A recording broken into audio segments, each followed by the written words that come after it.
വയനാട്ടിലെ മുണ്ടക്കൈ ചുരുളമല ദുരന്തബാധിതർക്കായി പിരിച്ച തുകയുടെ കണക്ക് ഇന്നലെ കോൺഗ്രസ് പുറത്തുവിട്ടിരുന്നു. KPCC അധ്യക്ഷൻ സണ്ണി ജോസഫാണ് ഈ കണക്കുകൾ പുറത്തുവിട്ടത്. ആകെ 5,38,00,000 രൂപയാണ് ലഭിച്ചത്. തന്റെയും വി ഡി സതീശന്റെയും പേരുള്ള ജോയിന്റ് അക്കൗണ്ടിലാണ് ഈ തുക ലഭിച്ചതെന്നും സണ്ണി ജോസഫ് പറയുന്നു. യൂത്ത് കോൺഗ്രസ് 1,05,00,000 രൂപയാണ് നൽകിയത്. 5 ഏക്കർ 42.5 സെന്റ് ഭൂമിയാണ് ഭവന നിർമ്മാണത്തിനായി കോൺഗ്രസ് ഏറ്റെടുത്തിരിക്കുന്നത്. ആദ്യഘട്ടത്തിൽ 3 ഏക്കർ 24 സെന്റ് ഭൂമിയാണ് ഏറ്റെടുത്തത്. അതിന് 3,68,00,000 രൂപയാണ് ചെലവായത്. രണ്ടാം ഘട്ട ഭൂമി ഏറ്റെടുക്കാനായി 2.5 കോടി രൂപ ചെലവായെന്നും സണ്ണി ജോസഫ് പറയുന്നു. KPCCയുടെ ഫണ്ടിൽ നിന്നും ഭവന നിർമ്മാണത്തിനായി ചെലവാക്കിയത് 97.5 ലക്ഷം രൂപയാണ്. 9 ലക്ഷത്തിൽ കൂടുതൽ രൂപ ഈ പിരിവിന്റെ ആപ്പ് നിർമ്മിക്കാൻ ചെലവായി. രജിസ്ട്രേഷനായി ഇനിയും 74 ലക്ഷം രൂപ കൂടെ ആവശ്യമുണ്ട്. അത് പാർട്ടി ഫണ്ടിൽ നിന്ന് തന്നെ കണ്ടെത്തുമെന്നും വീട് നിർമ്മാണത്തിന് ഇനി പണം പിരിക്കില്ല എന്നും സണ്ണി ജോസഫ് പറയുന്നു. ആ തുക പാർട്ടി കണ്ടെത്തും എന്നാണ് സണ്ണി ജോസഫ് പറയുന്നത്. പാർട്ടി കണ്ടെത്തും, അതായത് ഭരണം കിട്ടിയാൽ പിന്നെ അഴിമതിയുടെ ഉണ്ടാക്കുന്നതിൽ ഇതെല്ലാം അങ്ങ് നടന്നുപോകും എന്ന് തന്നെയാണ് ഇവർ ഉദ്ദേശിക്കുന്നത്. അല്ലാതെ എങ്ങനെ ഈ വലിയ തുക ഉണ്ടാക്കും എന്ന് പറയുന്നുമില്ല.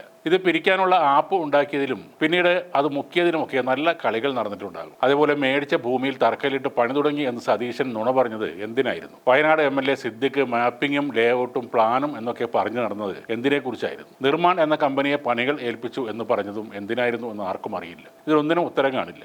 ഇന്ത്യയിലെ കാരണവർ പാർട്ടി ആകെ പിരിച്ചത് 5.5 കോടി രൂപയാണത്രേ. ഒരു സ്കൂൾ പ്രവൃത്തി സമയമായ 7 മണിക്കൂർ കൊണ്ട് കേരള സ്കൂൾ ടീച്ചേഴ്സ് അസോസിയേഷൻ പിരിച്ചത് 1,57,00,000 രൂപയാണ്. 5 വർഷം കൊണ്ട് അവർ മാത്രം വെച്ചു കൊടുത്തത് 147 വീടുകളാണ്. മലബാറിൽ മാത്രം സ്വാധീനമുള്ള മുസ്ലിം ലീഗ് പിരിച്ചത് 44 കോടി രൂപയാണ്. കേരളത്തിൽ മാത്രം ഉള്ളുവെന്ന് നിങ്ങൾ പരിഹസിക്കുന്ന ഒരു രാഷ്ട്രീയ പാർട്ടിയുടെ യുവജന സംഘടന പിരിവെടുക്കാതെ ജോലി ചെയ്ത് ആക്രിവിറ്റ് 20 കോടി രൂപയാണ് സമാഹരിച്ചത്. കൂടാതെ 168 TVയും അവർ കൊടുത്തിട്ടുണ്ട്. പിരിക്കുക, കൈയിട്ട് വാരുക, മുങ്ങുക, ഇതല്ലാതെ വേറെയൊന്നും അറിയാത്തവരാണ് ഈ വെള്ളയുടുപ്പിട്ട ഗാന്ധിയന്മാർ. ഇപ്പോൾ വയനാട്ടിൽ നിങ്ങൾ പറ്റിച്ചത് വീടും കുടിയും ബന്ധുക്കളും അടക്കം സകലതും നഷ്ടപ്പെട്ട പാവങ്ങളെയാണ്. ആ ശാപം ഒരു കാലത്തും നിങ്ങളെ വിട്ടു പോകില്ല. ഈ വാർത്തയുമായി ബന്ധപ്പെട്ട് വന്ന ഒരു കമന്റ് കൂടെ നോക്കാം. ലോകത്ത് ഇന്നും ദുരൂഹമായി നിൽക്കുന്ന ചില സംഭവങ്ങളുണ്ട്. 1, കാണാതായ മലേഷ്യൻ വിമാനം. 2, ബെർമുഡ ട്രയാങ്കിൾ. 3, KPCCയുടെ 1000 വീട് പദ്ധതി. 4, കോൺഗ്രസിന്റെ വയനാട് ഫണ്ട്.